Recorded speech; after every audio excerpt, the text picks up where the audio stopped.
And I said, did you notice we have a friend who's posted on Facebook a couple of months ago in a place called Royal Oak, which is Auckland. And he posted because he was shocked that the council came in, the council of that area of Royal Oak, which is only Hunga, and they had cut the trees down. They've got to be at least 150 years old, like almost to ground level, you know, being dangerous. She says, oh, it's so dangerous here. I said to her, do you have 5G? She goes, oh, no, Olga, we're not flash like you guys. I said, I'm serious. Do you have 5G? And she goes, oh, no, it's not 5G. I said, well, keep an eye on it because they're taking the trees out because I want to put 5G in. This is a highly populated area of Auckland. You know, very, very, West Auckland is a very, what would we say, a natural environment. It's full of rainforests. It's a beautiful area of trees, and it's just a natural area. And for her to tell me this, it really blew me away because she didn't have any idea of what I was thinking and talking about. But for her to tell me what she's saying, and she says, oh, the trees are being ripped up right from down the beach, which is only like not even a kilometre away from where she lived, you know, which is where my mum lives, which is where I grew up. And she says, they're being ripped up. She goes, you wouldn't believe the tornado. She goes, the school roof came off. She says, it was just lucky because she lives between like an industrial or commercial building and the school. And she said, that's the only thing that protected me. She says, all the rest of the roofs came off. She said, these cyclones, she says, they're horrendous. And I thought, wow, that's incredible. So, you know, they're blaming it on the weather over there as well. It's just, yeah, keeping an eye on things and being aware. And then I listened to a guy called Andrew Bartas. I think Tim Von Pinnen had him on his show once. And this guy's talking about the magnetic fields under the earth. Well, the interesting thing is I water my garden, as I've told you before. And I've been like walking on the ground and I've found hot spots. Like it's really, really hot under my feet, you know. And this guy from the Crow House is saying that the fire people have gone in 3 weeks after the fires and they've put like thermometer type things on the earth, and the earth is reading at 500 degrees. The heat under the ground is up to like 500 degrees, and I'm feeling it on my feet before I actually, you know, watch this. And it's hot under the ground, which to me is really, really quite interesting, you know, because it's never kind of been like that before. But it's actually, I can feel the heat coming up from the ground. So I don't know. It's very, very, very interesting. And it's about... That's pretty scary, Olga. It's like they're getting ready to do some kind of, volcano eruption because there's like a tectonic plate along there on the east coast of Australia, I'm pretty sure. Well, that's what they did, I think, with White Island, and that's what she was saying. She goes, didn't you see that volcano that blew up and killed... I'm not really following it because I'm keeping my eye on, you know, the Oilers more than anything else. And it is scary because they can just burn us up at any time. Mm-hmm. Yeah, that's interesting. Yeah. I mean, it's like they want to burn up everybody, basically, or most of the planet. So, and they're really having to amp it up because people are becoming more aware. And so, yeah, it's like Kelsey was finding out that in Virginia they wrote some statement to the public in December about how in January or February they're going to come through and take everybody's firearms, and they can arrest people if they resist, and all this other funny stuff. They're just like telling people, but at the same time they're not telling them. So exactly, yeah, but they're getting ready to do something soon, and so it's kind of like we'll see what happens. Yeah, because I'm watering the garden and I'm thinking, wow, it's really hot under my feet. I never felt that before. It's really hot under my feet. And I thought, wonder what's causing that. It's just, my awareness. I'm thinking, wonder why it's so hot and it's patchy along the lawn. And I'm like, I wonder why it's like that. And then this is really interesting. This information is coming through, Yeah, it's like in Japan before they did the big tsunami there. They kind of warmed the place up, you could say, with HAARP. They did some earthquakes to, I don't know what the exact purpose was, but yeah, with HAARP they can probably like move the magma closer to the surface of the earth and get it ready to explode or something. Yeah, and I remember going to Hot Water Beach when I was young. My grandmother lived there. That we could I do. love hot water beach. We could dig holes in the sand, and you have like a warm pool.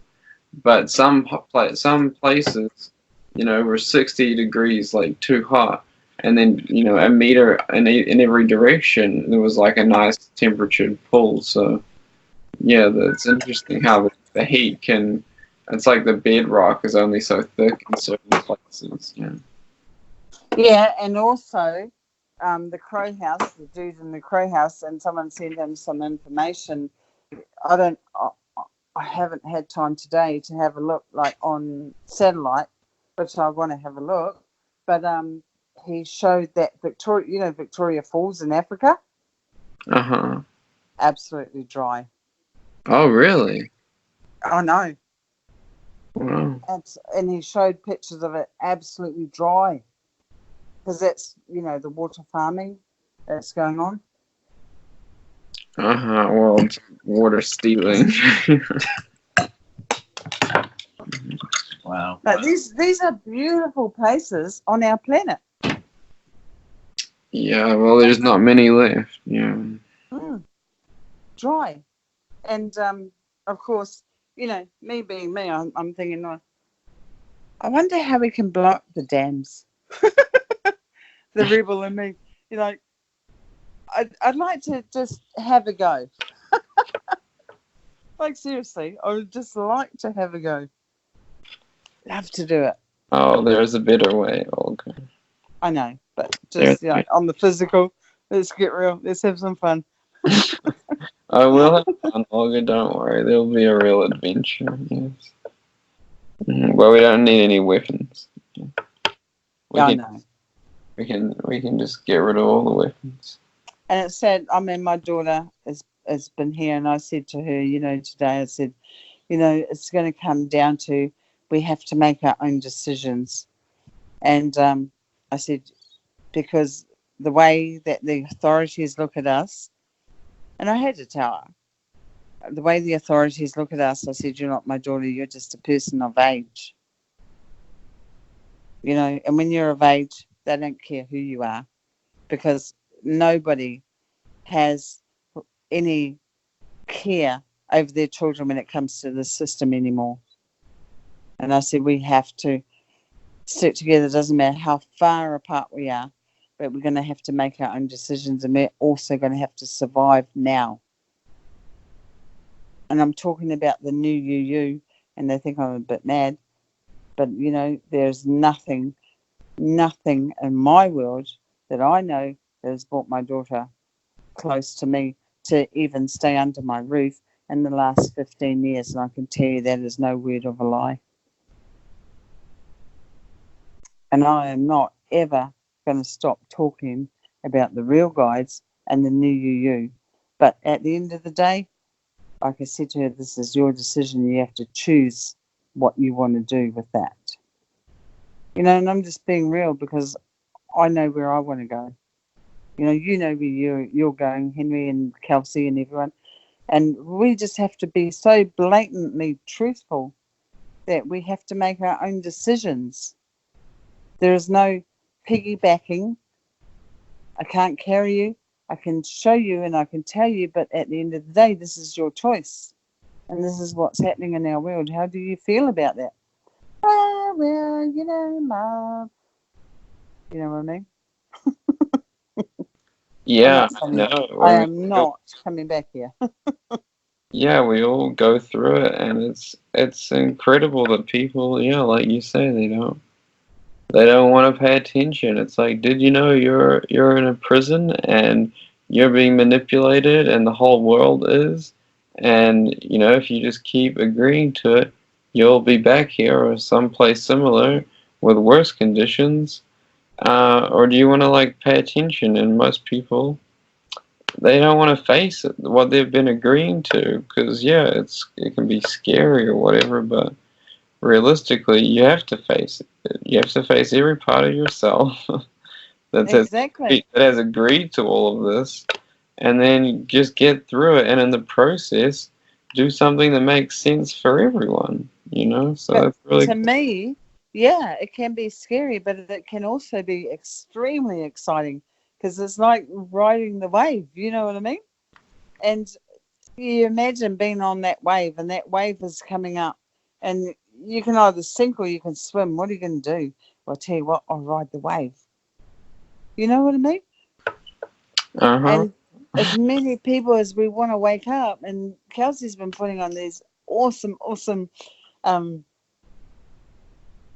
what are they? What were they called?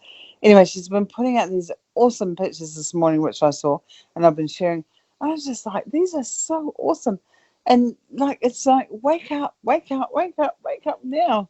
But it's only if they're ready, you know? And as much as we know what's going on, we can't wake them up. It's personal choice.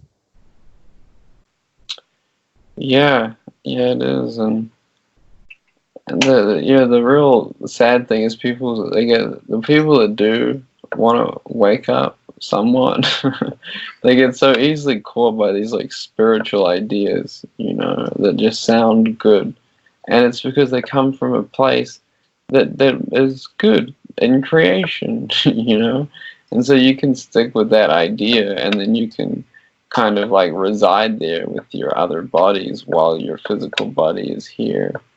But eventually, it's cause and effect. You're gonna experience the opposite of whatever it is in creation eventually. And so, yeah, people, they have this source idea, return to source, but there's not really a very good definition of what the source is. It's like they don't understand it.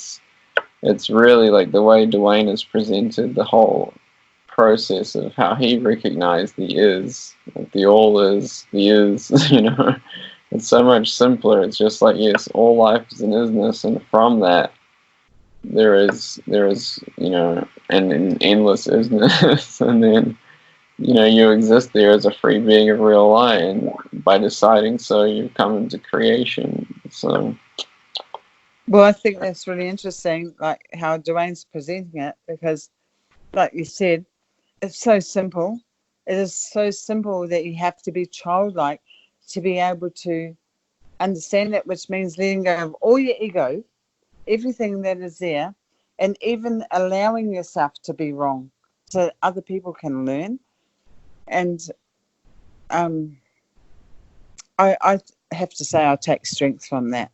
I'm not going to go down with the emotional of, you know, the emotional side of things. I take strength from that because it takes strength to be a leader, you know, and those who are ready will follow the lead, but they won't follow someone who is all emotional and falling apart, if you know what I mean. And so I take strength from that lead. Now, my daughter turned up, and her son is my grandson. He's been sick for a while. I think I've mentioned it in a few calls. And so they've been here for 3 days.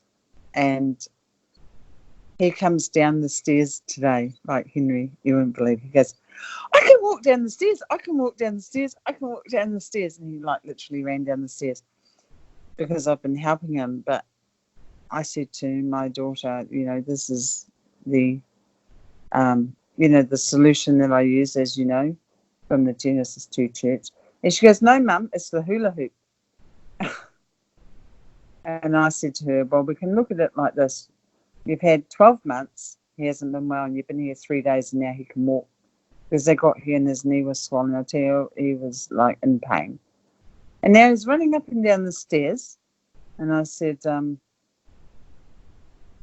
you just sing with New You, and I sing it to them, and they think I'm a bit crazy, but for me, it is life.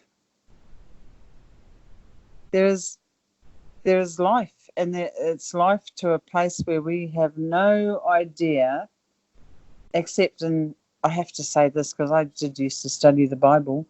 In Ezekiel, it talks about these beautiful places with emerald floors and ruby bathrooms and sapphire, like, bench tops, and it talks about gold and sapphire and even diamond floors if you want them. But because you are so bad, you have sinned and you can't have them anymore, which we obviously know that is not true. But these things obviously are real. And what I said to my daughter, they must disclose the truth. And then once they disclose the truth, they just saturate it with propaganda. And I said to her, have you watched the news where they're actually saying that, they're spraying this aluminum type dust all over as clouds? And then I said, after that, it's just all like propaganda after that, because we live in a free world planet. They have to disclose the truth. You know what I mean? And after that, I mean, it could be like a second, maybe 2 seconds. They disclose the truth, and then after that, there's so much propaganda that you're going to hunt through the truth to get to what's real. And the interesting thing I said to her is that if you actually start reading what is real, you can actually see what the truth is, and then you see how they try to cover it up with propaganda. I can't thank Dwayne enough. I just, to me, every day, what he does for us, even if it's only a few people who wake up, a lot of people want to know, and then they don't want to wake up any further. I cannot thank Dwayne enough, and that's how I feel about it. I just feel that, we are beyond lucky, to be quite honest, because we can see the contrast, of what's really going on. A lot of people can't see it, and we can show them different things, like even the Crow House and that. We can show them different things. They don't want to know because they're on their tangent of doing whatever it is that they're doing, and we know more. Like, get a real education, have a look at what's real, and wake up all the way, and they won't do it because it's too easy. It's just too easy. I cannot thank Dwayne enough, and I would say you feel the same way. I would say so. Yeah. Kelsey's written a 3-page Facebook group called "Thank You, Dwayne." So, Yeah. Yes, we're very lucky. Yeah. Very, very, very, very. And I so look forward to these calls with you, Henry, because if there's only you, me, and Debbie, and a few people, who want to wake up all the way, I can tell you now, we don't hurt, do we? Mm-hmm. Eric's here too tonight. Mm-hmm. And Kelsey. Olga. Yes. Okay.